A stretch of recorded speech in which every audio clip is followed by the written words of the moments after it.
Hola a todos, bienvenidos a mi canal. Este va a ser mi primer video, si se quiere, o mi primera serie de videos en la cual les vamos a hablar. Mi nombre es Daniel Moreira, soy técnico en protección civil y emergencias y trabajo para el sistema de emergencia de la provincia de Formosa. Voy a hablar de un tema que a mí personalmente me gusta mucho. Soy técnico en protección civil y emergencias. Estoy haciendo la tesis para obtener el título de licenciado. Es una carrera que se estudia en la Universidad Nacional de 3 de Febrero. Tiene como base la gestión integral del riesgo, pero voy a tratar de enfocar esta serie de videos no sobre la gestión, eso lo podemos tocar en otro tema, no sobre la gestión integral del riesgo, sino sobre un tema que a mí, desde que ingresé al CIPEC ya hace 12, 13 años, me interesa bastante, que es la protocolización de los servicios de emergencia. Y eso vamos a utilizar y les voy a explicar el proceso de cómo fui viviendo y cómo fui desarrollando con ayuda de la inteligencia artificial. ¿Sí? Para poder entender esto, vamos a utilizar una herramienta que se llama Notebook LM, es una herramienta gratuita de Google, es como un repositorio, es como, para poner un ejemplo, es como un cajón donde uno mete mucha información, de toda la información que uno crea, y le va preguntando a ese cajón y le devuelve una pregunta basada en los archivos. Después más adelante vamos a ver eso de manera más, si se quiere, en profundidad. Para poder explicar esto voy a pasar a esta herramienta y vamos a ver un pequeño, una diapositiva, por así decirlo. El, para entender un poquito de cómo fue la cosa, yo cuando comencé en el servicio de emergencias de la provincia, me acuerdo que teníamos 10 ambulancias y teníamos alrededor de dos personas atendiendo los teléfonos de emergencia y teníamos una persona que despachaba. En ese momento, ese es el contexto histórico que le voy a dar. Cuando yo ingreso al servicio de emergencias, la forma en que me capacitaron a mí fue la siguiente, digamos. Me acuerdo que mi primer guardia fue un turno noche, 1 de marzo, si mal no recuerdo, fue un 1 de marzo o un 1 de abril, en el turno noche, donde me pusieron con un compañero y mi compañero me dijo, bueno, vos te vas a sentar al lado mío, vas a ir tomando nota de cómo yo voy atendiendo las llamadas y así vas a ir aprendiendo. Y esa fue la manera en que aprendí. La verdad que primero aprendí a atender los teléfonos, después ya pasé al sector donde se despachaban las ambulancias, ¿sí? Y donde se le hacía el seguimiento a la ambulancia. La verdad que la palabra seguimiento viene mucho tiempo después. Hoy lo tengo totalmente incorporado dentro del vocabulario, pero en ese momento ni siquiera existía la palabra seguimiento. Era despachar y era una cosa medio rara que voy a ir explicando. Em, con respecto a los desafíos actuales que yo encontré a medida que fue pasando el tiempo. Formosa ha crecido, ha experimentado un crecimiento poblacional muy grande y eso trajo nuevos desafíos. Y la complejidad fue creciendo también a medida que fue creciendo la cantidad de población, digamos. Entonces eso ya nos dejaba una situación o un llamado de atención porque la cantidad de personas que teníamos para trabajar y para resolver los problemas o los requerimientos de salud que nos venían desde afuera era muy grande en términos que de alguna manera no podíamos. Y después viene la pandemia, o sea, fíjense que desde que yo le empiezo a hablar 2014, la pandemia viene en 2019. Desde mi punto de vista, y esto es discutible, cualquiera, Formosa hizo un excelente manejo de la pandemia en lo que es materia de salud, digamos. Pero la pandemia nos afectó profundamente. Y previo, antes de la pandemia, nosotros tuvimos eh, un- una situación endémica de dengue. Entonces, los meses previo a que explote la pandemia, teníamos muchísimos casos de dengue. Y nosotros seguíamos con la misma estructura dentro del sistema de emergencias. 2 personas atendiendo llamadas y una persona que despachaba las ambulancias. El, el, el- el impacto de la pandemia fue demasiado grande que por manejo del que eran entonces el ministro de Salud de la provincia de Desarrollo Humano, y también por política pública en salud, hizo que nosotros tuviésemos que expandir nuestras capacidades dentro de operativa, digamos. Y eso como desafío actual. Entonces eso fue llevando a que nuestro sistema fue creciendo de manera rápida, porque no es que se fue, no es que nos dio varios años como para ir creciendo, no, fue de un año a otro pasamos de tener una cierta cantidad de operadores a pasar a ser 9 o 10 o 12 personas trabajando y de tener 10 ambulancias pasamos a tener 27 ambulancias. O sea, fue una cosa que en muy poco tiempo nos tuvimos que readaptar a una situación muy grande. Eso fue. Y cuando hablo de desafíos actuales, esto, em, si bien estoy hablando de la pandemia, lo que nos dejó la pandemia hasta el día de hoy nos sigue impactando a nosotros como servicio de emergencia.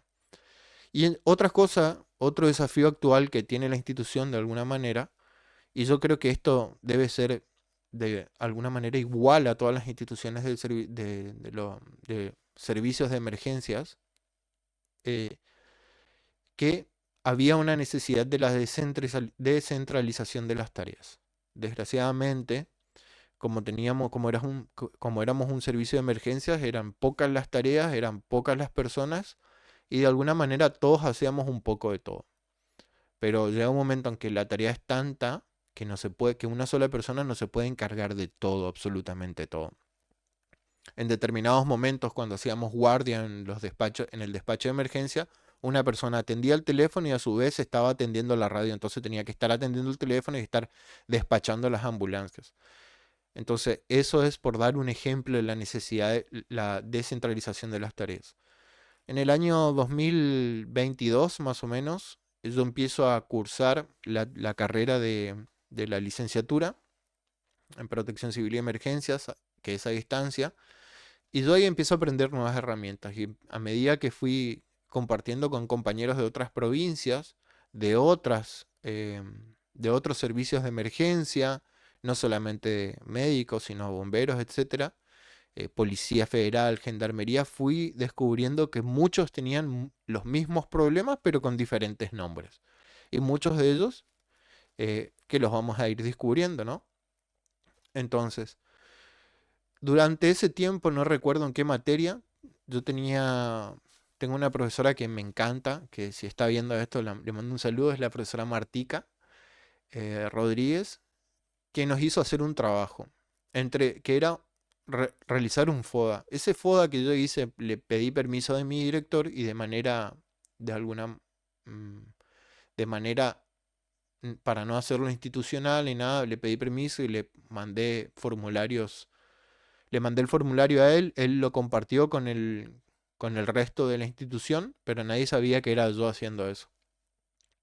Ese FODA nos permitió identificar algunas cosas. O sea, fue mi primer approach o mi primera llegada desde un aspecto, si bien lo que demostraría el FODA, yo ya lo sabía, pero yo tenía una evidencia científica que en ese momento no la tenía. Pero y claro, la evidencia científica una la aprende a tener a medida que va a la facultad, que se empieza a interiorizar, que aprende otras cosas. El FODA em, nos mostró algo, que nosotros teníamos una fortaleza que habíamos ganado. Nosotros teníamos un personal capacitado en salud. La mayoría de nuestro personal era, particularmente los enfermeros, eran todos enfermeros universitarios, no todos, pero su gran mayoría eran enfermeros universitarios, muchos licenciados, con una especialidades en emergencia, en clínica médica, muchos habían pasado por terapia intensiva, entonces era un personal capacitado. No así el personal de conductores, ni tampoco el personal de, del despacho, porque lógicamente No hay ninguna carrera que te enseñe cómo entender o cómo atender una llamada. Generalmente uno lo aprende, si se quiere, de manera, no sé cómo llamarlo, lo va aprendiendo, el paso a paso, en el día a día. Entonces, pero nuestro personal estaba capacitado, hacíamos lo que podíamos. El sistema informático, otra de las fortalezas era que habíamos descubierto es que en el medio de la pandemia a nosotros nos trasladan y acá hay dos cosas que están juntas, que una es el sistema informático con ABL y el comando unificado 907, 911-107. Antes de la pandemia, el 107 funcionaba, perdón, en el Hospital Central en su propio edificio del servicio de emergencia. Sin embargo, durante la pandemia, para poder responder de mejor manera, y porque muchas de las tareas que se tenían que hacer en la pandemia necesitaban intervención policial, y porque la policía misma en ese sentido se portó muy bien y acompañó el trabajo del 107, lo que hizo fue colaborar con nosotros muchísimas veces poniéndose los trajes del EPP, para poder sacar los pacientes, para poder ayudar, etcétera, etcétera. Entonces, esas tres fortalezas detectamos en el FODA. Después, y el sistema informático con ABL. La parte más importante, acá quiero tomarme el tiempo, la parte más importante que tiene que tener un servicio de emergencia es el respaldo y la trazabilidad de los hechos. Y decir, no, se hizo esto a esta hora, en este determinado momento, de esta manera, y dejar asentado. Y esa era la capacidad que nos dio el sistema informático que manejaba la policía, que nosotros tuvimos que aprender a usarlo durante la pandemia. Tiene sus pros y sus contras, porque que te manden en el medio de la pandemia, que te cambien a un lugar, te hagan aprender un sistema informático, te cambien el juego, las reglas del juego, por así decirlo, te cambien la forma de trabajar, tiene su parte negativa y genera mucho estrés, y más en el medio de la pandemia lo que fue. Sin embargo, termina siendo una fortaleza porque nos dio el respaldo a nosotros de poder defendernos de cualquier ataque externo que comprometía nuestro trabajo. Y esto, eh, si me están escuchando algún radiooperador de otras provincias, siempre es culpa del radiooperador, siempre es culpa de la persona que atiende el teléfono, siempre, siempre, siempre.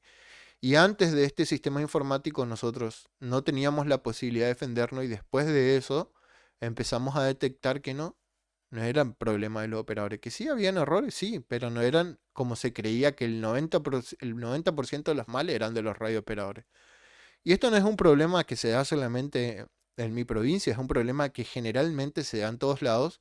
Y inclusive cuando uno escucha los podcasts de otros sistemas de emergencia de Estados Unidos, por ejemplo, hay un podcast bastante interesante, se llama Detrás de las Trincheras. Está todo en inglés, si ustedes lo buscan, ahora no me acuerdo, no me sale el nombre del podcast. Pero muchas veces hablan como que en la cadena más débil de lo que es un servicio de emergencia es la persona que atiende el teléfono. Y eso es que ellos tienen una capacitación, es diferente el manejo de emergencias que tienen ahí. Sin embargo, el FODA en la institución detectó algunas situaciones. Y lo primero que sale acá es la falta de protocolos escritos, la ausencia de misión y visión clara institucionalmente y las fallas de la comunicación en general. Acá dice VHF, pero había fallas de comunicación. Cuando yo ingreso, lo primero que pensé es cómo me van a enseñar. Entonces la única forma de aprender era ver lo que hacía el otro compañero, pero eso tiene un problema. Cuando el compañero hace las cosas mal, uno aprende y cree que lo que vio que el otro hace está bien y en realidad está mal. Entonces, ese es un problema serio, digamos. Y los protocolos son, de alguna manera, demasiado importantes. Y esta es la clave, desde mi punto de vista, de todos los males en una organización. Ni siquiera hablo de un servicio de emergencia. Yo creo que los servicios de emergencias son mucho más importantes, inclusive porque las personas y las vidas dependen de estos protocolos. Y si uno no tiene los protocolos escritos sobre cómo tiene que trabajar, sobre cómo va a actuar, o cómo va a proceder ante una determinada situación, va a generar problemas. Entonces, la falta de protocolo escritos era algo que yo venía trabajando durante, o sea, que yo venía viendo. Durante el año 2018, 2019, yo ya en mi cabeza tenía la idea de que nosotros tenemos que tener un protocolo, nosotros tenemos que tener un protocolo, el sistema de emergencias tiene que tener un protocolo. Sin embargo, para que haya un protocolo también hay que haber una voluntad, tiene que haber una voluntad política de parte de los directores que se encuentran más arriba que uno, más cuando uno no tiene peso dentro de la organización.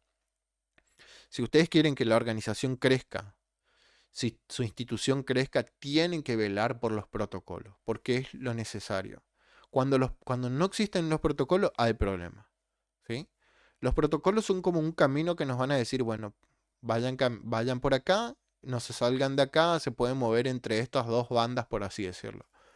Y otro problema era la comunicación. Y la comunicación tiene, en ese sentido, tiene varios puntos, digamos. La comunicación, tanto VHF, o sea, radial, la comunicación, los canales de comunicación en el proceso operativo y los canales de comunicación en el proceso administrativo. A mí me gusta diferenciar bien eso. Una cosa es lo administrativo y otra cosa es de alguna manera, lo operativo. Entonces, el operativo es las actividades que se hacen día a día y lo administrativo son las licencias, lo que maneja recursos humanos, las sanciones, las investigaciones, etcétera, etcétera, etcétera. Entonces también había una falla en cómo se comunicaban las cosas y eso es algo que con el director en su momento lo hemos visto y lo hemos hablado y hemos llegado a la conclusión de que había una falla en la comunicación de cómo se daban la información. Por ejemplo, no sé, un jefe decía una cosa, otro jefe de otra área decía otra cosa, entonces no nos poníamos de acuerdo. Entonces, entonces ahí es donde esas son nuestras principales debilidades. Em, entonces, de este FODA no voy a hablar de lo que son las oportunidades, las amenazas en este caso. eh, Nace la idea de protocolizar el sistema. Y ustedes se preguntarán, y bueno, ¿y pero cómo arranco a protocolizar el sistema? Yo para esto me establecí de alguna manera em, objetivos estratégicos. Lo primero que hicimos fue redactar la misión y la visión institucional. Decir, qué es lo que somos y qué es lo que queremos ser y hacia dónde queremos ir. Esa es la mejor forma de entender lo que hace cada uno y qué es lo que, dónde está plantado hoy en día y hacia qué es lo que aspira puntualmente. El segundo objetivo estratégico que nos propusimos fue estandarizar los procesos asistenciales. Pero para estandarizar los procesos asistenciales también uno tiene que de alguna manera empezar a tocar todas las áreas. Y saben ustedes que mm, ir con esta idea de querer hacer las cosas bien muchas veces en los servicios es tocar o meterle el dedo en la llaga a alguien. Porque a nadie le gusta que vengan a decirle cómo tiene que trabajar o cómo es la forma correcta. Entonces, entonces tengo otra profesora que un día me acuerdo que yo estaba en esto de definir los objetivos estratégicos, de la posibilidad de qué era lo que estaba haciendo. La, el nombre de la profesora es ay, no me sale el nombre, Marcela es el nombre, pero es una de las personas más sabias que conozco que me enseñó y me dijo, no te preocupes, me dijo, vos seguí para adelante, los procesos son lentos y los cambios en las instituciones son lentísimos, me dijo. Entonces, pero lo importante es avanzar. Y es como que yo que estaba bajoneado por eso, porque no me salían las cosas, porque no me colaboraban, porque esto, porque aquello, me dio el respiro de decir, bueno, tengo que seguir al margen de las adversidades. En las organizaciones se van a encontrar todo tipo de problemas. Generalmente las organizaciones tienen diferentes estratos sociales de alguna manera, no a alto o bajo, sino lo que se ve de la organización, lo que se percibe y lo que realmente no se llega a ver o entender del todo y lo que nunca se va a entender. por así decirlo, hablando rápido y pronto. Y muchas veces tocar la tercera y cuarta capa, donde es lo más difícil y lo que uno, eso lleva años, porque ahí es donde está la maña del personal, las formas de trabajar, las malas actitudes del personal, eso lleva mucho tiempo cambiar. Entonces, la única forma de entender era estandarizar esos procesos asistenciales. Y otro objetivo estratégico era mejorar la eficiencia y la seguridad. La eficiencia, ¿por qué? Porque nosotros veíamos que teníamos los recursos humanos, el recurso humano estaba capacitado, al menos arriba de la ambulancia. Sin embargo, teníamos que seguir trabajando sobre eso, sobre la capacitación de las demás áreas. Entonces se creó un grupo de docencia y capacitación dentro de la institución que hizo que de alguna manera fuera, em, fuera capacitando al personal con charlas, con capacitaciones, con exámenes, etcétera, etcétera. Y también mejorar la seguridad de nuestro personal, empezar a establecer procesos, digamos, ver cómo nuestro personal iba a estar más seguro. Bueno, darle todas las herramientas posibles para que esa persona tenga la seguridad de que va a cobrar bien sus horas extras, que tiene los materiales necesarios para trabajar, que no le falta o que tiene lo mínimo, aunque sea para poder trabajar y poder defenderse en su trabajo, darle la seguridad de que se le va a defender al personal, que no se le va a castigar de manera innecesaria, eh, ofrecerle también de que se los va a cuidar en el campo, en las tareas operativas, en el campo, como se dice generalmente. Entonces, esos eran nuestros objetivos estratégicos. Y esto nos lleva em, a las fases del desarrollo. Porque, está bien, eso eran los... ¿Cómo vamos a manejar esto? ¿Cómo lo vamos a entender? La investigación de actividades diarias, que es lo que viene ahora, que es, bueno, tenemos que ver qué es lo que hace el personal día a día. Entonces ahí, con personal, con determinadas personas de cada área y con los jefes de cada área, fuimos trabajando sobre investigar qué es lo que hace cada uno detalladamente. Es decir, desde que ingresa a la guardia, qué es lo que hace, pero también ver qué es lo que no hacen, qué es lo que está faltando. Entonces, nos propusimos durante un tiempo investigar y documentar absolutamente toda la investigación de actividades diarias. Después de eso, ver qué protocolos son críticos para el funcionamiento de la institución. Después de eso, una vez que tuvimos seleccionados los protocolos, en este caso, institucionalmente decidimos que se tenía que hacer un protocolo de comunicaciones del área de comunicaciones, un protocolo de enfermería, un protocolo de conductores, un protocolo administrativo, un protocolo de servicio social, un protocolo médico y, si mal no recuerdo, un protocolo de recursos humanos. 7 protocolos, más un manual de misiones y funciones que va a ser de alguna manera la columna vertebral de todos los protocolos. Cuando venimos a la redacción, a la revisión interdisciplinaria, esto es muy importante porque para la redacción de los protocolos em, se da algo particular, em, que acá es donde entra la inteligencia artificial. Porque como yo puedo desarrollar protocolos con la ayuda de la inteligencia artificial.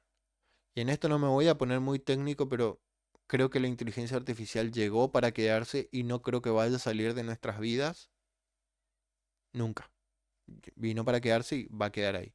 Entonces, yo sentía que la necesidad era imperiosa de tener que aprender a convivir y a trabajar con, con la inteligencia artificial para poder manejar de mejor manera la redacción y la revisión de los protocolos.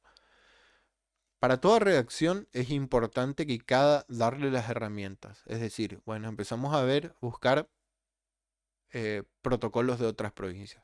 Esto se puede hacer, los protocolos los puedes hacer con Google o como lo hicimos nosotros. Yo en ese momento usaba mucho ChatGPT y le decía, buscame por favor los protocolos de emergencia de el SAMU de Madrid. Buscame los protocolos de emergencia de la provincia de Argentina, buscame los protocolos de emergencia de Chile, de Brasil, de Paraguay, de Uruguay. Entonces, de alguna manera tenía información y de eso tenía un pantallazo general diciéndole que en ese momento, cuando empezamos esto en el 2022, la inteligencia artificial tenía otra forma, era más una interacción por mensajes. Hoy en día ha cambiado mucho la forma en que uno se comunica con la inteligencia artificial. Después eso lo veremos en otro momento si quieren. Y era mucho más lento. Hoy en día se puede hacer bastante rápido. Y no es lo mismo. A ver, yo podría decirle a la inteligencia artificial hoy, haceme un protocolo para un servicio de emergencias para que atiendan los teléfonos. La inteligencia artificial con la información que tiene va a redactar un protocolo de 20, 30 páginas sin problemas. Pero ese no es el objetivo porque te va a dar algo genérico que no está adaptado a la realidad de tu servicio de emergencias. Entonces tiene que haber mucho de retroalimentación. Es decir, no es lo mismo decirle, haceme un protocolo para un despacho de emergencia de la provincia de Formosa que funciona en Formosa Capital, que tiene 12 teléfonos, que tiene un coordinador de despacho, em, que tiene dos personas que hacen seguimiento, una persona que despacha las ambulancias, que tiene estos medios de comunicación, que se comunica a través de WhatsApp, de VHF, de Telegram, de grupos de WhatsApp, etcétera, darle toda la información y el contexto posible, que trabaja con estos protocolos que vienen desde el Ministerio de Desarrollo Humano, como son los protocolos de infarto, de ACV. Entonces no es lo mismo decirle dame algo que sentar y a trabajar con la inteligencia artificial.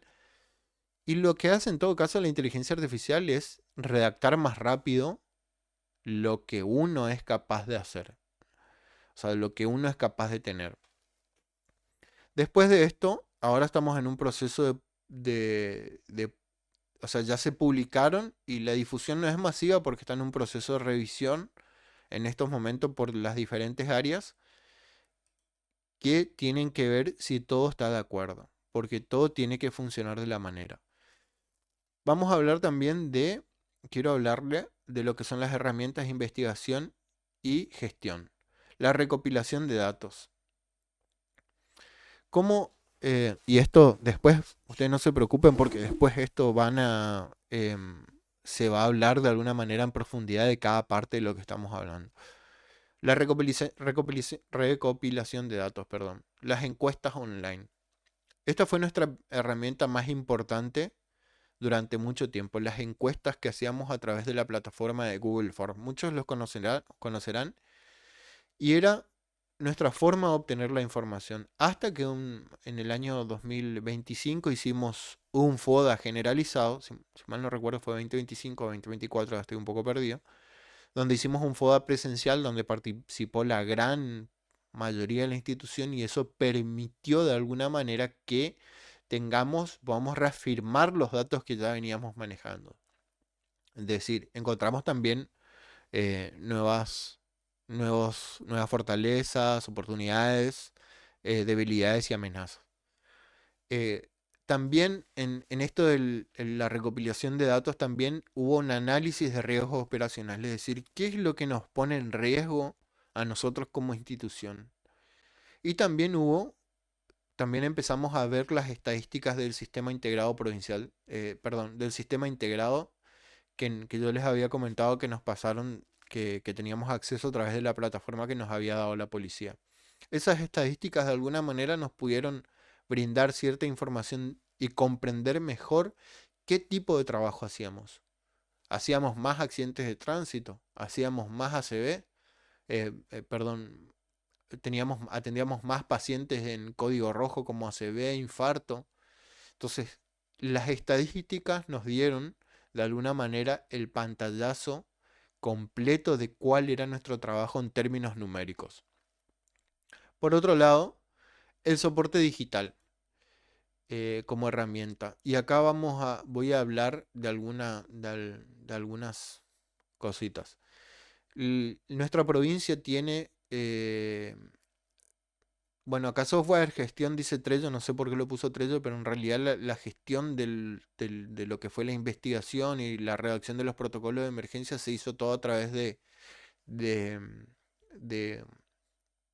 de Google Gemini y de esta plataforma que les hablé antes de Notebook LM, que nos permitió de manera concentrada juntar toda la información e ir analizando e investigando profundamente.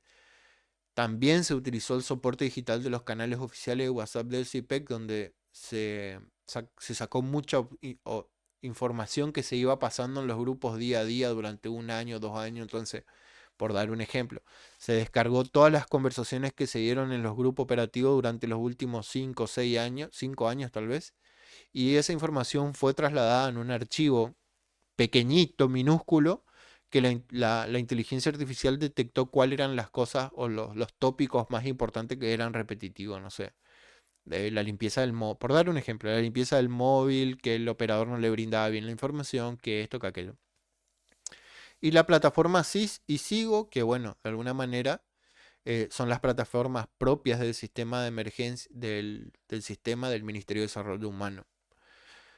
Después vamos a entrar en detalle a cada una de estas cosas. Entonces, como beneficiarios internos, esto nos da los protocolos, qué es lo que nos va a dar a cada uno de nosotros, el personal, la reducción de incertidumbre. El personal se ve beneficiado de la protocolización de sus tareas porque sabe qué puede hacer y qué no puede hacer. Entonces, no puede haber un jefe que le venga a obligar a hacer algo que está fuera de sus obligaciones. Entonces, decirle al personal, vos tenés que hacer esto, esto, esto, estas son tus funciones. Por dar un ejemplo, no puede llamar a alguien a decirle, andá y hace, no sé, hacele una medicación a tal persona. No, porque no está dentro de sus funciones. La función esa es del médico, de la emergencia, si se quiere, que vaya y evalúe. O sea, no es lo mismo decir, andá y hacerle una medicación, hacerle una dipirona y una dexa. No, tu función como enfermero es ir a evaluar el paciente y en caso de que necesite una medicación se lo traslada para que lo revise un médico, por así decirlo. Entonces, eso de alguna manera hay una reducción de la incertidumbre del personal. Y esto es por dar un solo ejemplo, porque si todos aprendemos a manejar las decisiones, se dejan de chocar, porque uno dice una cosa y otro dice otra cosa. También por otro lado, de manera interna, ¿quién va a ver beneficiada en la protocolización del sistema, digamos? Los directivos. Porque los directivos van a aprender a tomar decisiones de manera informada. Y eso es algo súper clave. Aquellos que trabajan en despachos de emergencia y también los enfermeros, en realidad toda la cadena nomás de emergencia, pero puntualmente el que despacha ambulancias puede saber o puede despachar con mayor precisión cuando el operador que atiende la llamada le da la mayor cantidad de información. Eso es tomar la decisión de manera informada, con información de calidad. No es lo mismo mandar una ambulancia con un supuesto código rojo por un paciente en paro, supuestamente en paro, que un paciente confirmado que está en paro. Entonces, son diferentes. Porque si mandamos una ambulancia en código rojo para un paciente que se supone que está en código rojo, pero en realidad no hay mucha información, puede ser que esa ambulancia después nos haga falta para otro paciente que realmente está en código rojo en otra situación. Entonces, estas decisiones eh, les sirve tanto al personal operativo como a los directores, porque de alguna manera se retroalimenta todo. Una vez que vos tenés todo el protocolo funcionando, todo el protocolo armado, todo el protocolo caminando, vos lo que haces es de alguna manera empezar a tener información de calidad, porque se respetan los procesos operativos, porque hay informes de los enfermeros todos los días, porque todos completan su cuaderno de enfermería, porque los operadores empiezan a tomar bien las llamadas, porque esas llamadas dan mejor retroalimentación en el feedback de la información. Em, Suena re- eh, repetitivo feedback y retroalimentación, pero se entiende lo que digo, o sea, hay una mayor capacidad de toma de decisiones y todo eso va haciendo que la rueda, que estaba todo deformada, cada vez sea más redondita, la rueda empieza a girar más y más y más.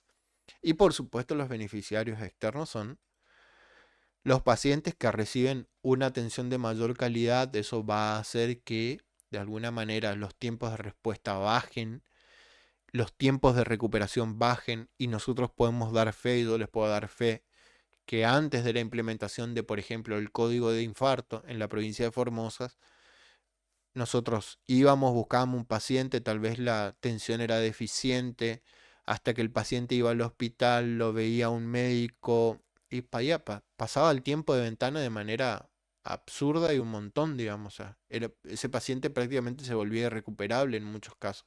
Hoy en día, desde que recibimos una llamada hasta que el paciente entra en el servicio de hemodinamia, gracias a la red de emergencia que se desarrolló en el Ministerio de Desarrollo Humano de la provincia, tenemos al paciente en 15 minutos, haciéndose en 15 o 20 minutos, entrando a la sala. O sea, fantástico, digamos. Tenemos tiempo fantástico, lo mismo para la red de ACV. Entonces son los protocolos, en este caso, los que van a salvar la vida. Y los protocolos, si quieren llevarlo a otro ámbito, si quieren hablarlo desde el, no sé, como vendedores o como una empresa que, no sé, brinda una cadena de suministro de algo. Son los protocolos que lo que van a hacer que esa cadena no se rompa nunca. Y si se rompe, tiene que haber un plan de mitigación, ¿sí? Como se llama, como lo decimos en la gestión de riesgo también. ¿Qué es lo que hacemos cuando no podemos o cuando pasa algo que no debería pasar, digamos? Entonces tiene que haber planes para todos tipos, plan de contingencia, plan de mitigación, plan de recuperación, etcétera. Entonces, voy a dejar hasta acá el video de hoy, después seguiremos hablando, pero esto es a priori. Como verán, este fue más o menos el recorrido histórico y vamos a ir desarrollando cada uno de las partes, digamos. Nos vemos la próxima y en el próximo video.